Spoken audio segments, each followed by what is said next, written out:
Private नौकरी वालों के लिए एक बड़ी खबर है। बढ़ने वाली है अब ईपीएफ की सैलरी। सुप्रीम कोर्ट ने केंद्र सरकार को सैलरी लिमिट 15,000 से बढ़ाने पर 4 महीने में फैसला लेने का निर्देश दिया है। कोर्ट ने माना है कि बढ़ती महंगाई और न्यूनतम वेतन के बीच पुरानी सीमा बेमानी है। अगर सरकार ये बदलाव करती है तो लाखों कर्मचारियों की पेंशन और सोशल सिक्योरिटी का दायरा मजबूत होगा। तो अगर आप नौकरी पेशा हैं तो पिछले 1 दशक में आपने अपनी सैलरी, घर का किराया और बाजार के भाव सबको बढ़ते देखा होगा। लेकिन एक चीज है जो पिछले 11 सालों से टस से मस नहीं हुई है और वो है एम्प्लॉयड प्रोविडेंट फंड यानी कि ईपीएफओ। इसके लिए तय की गई सैलरी की सीमा। अब सुप्रीम कोर्ट ने इस रुकी हुई घड़ी को सही समय पर लाने के लिए केंद्र सरकार को कड़े निर्देश दिए हैं। बीते दिनों सुप्रीम कोर्ट ने सरकार से साफ शब्दों में पूछा है कि जब महंगाई और न्यूनतम वेतन में इतना उछाल आ चुका है तो पीएफ की सीमा अब भी 15,000 पर क्यों अटकी है। कोर्ट ने केंद्र को इस मुद्दे पर गंभीरता से विचार करने और अगले 4 महीनों के अंदर ठोस फैसला लेने के निर्देश दिए हैं। साल 2014 ये वो आखिरी साल था जब ईपीएफओ की वेज सीलिंग में बदलाव हुआ था। तब इसे 6,500 से बढ़ाकर 15,000 किया गया था। आज हम 2025-26 के दौर में हैं, लेकिन नियम वही पुराने। जनहित याचिका पर सुनवाई करते हुए कोर्ट ने इसी विसंगति पर उंगली उठाई है।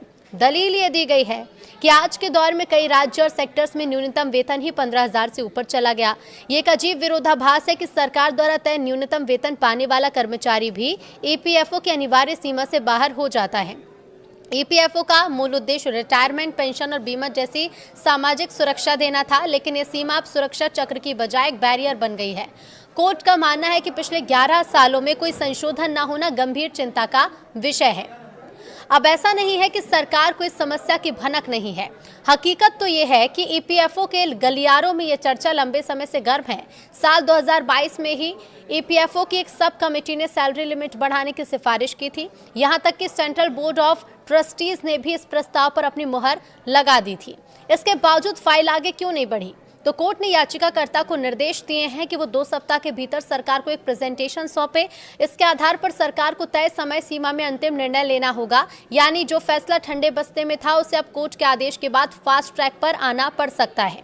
अब ऐसे में सवाल यह है कि अगर सरकार कोर्ट की बात मान लेती है तो आपके लिए इसमें क्या बदलेगा? चर्चा है कि इस सीमा को बढ़ाकर 21,000 या 25,000 किया जा सकता है। इसे एक आसान गणित से समझिए। अभी ईपीएस में योगदान 15,000 की सीलिंग पर होता है। अगर ये सीमा बढ़ती है तो आपकी पेंशन का बेस मजबूत होगा। उदाहरण के लिए अगर सीमा 25,000 होती है तो पेंशन फंड में हर महीने का योगदान 1,250 से बढ़कर 2,083 तक पहुंच सकता है।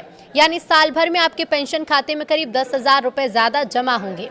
सरकार इसे ईपीएफओ 3.0 के विजन के साथ देख रही है, जिसका मकसद ज्यादा से ज्यादा कर्मचारियों को सोशल सिक्योरिटी के दायरे में लाना है।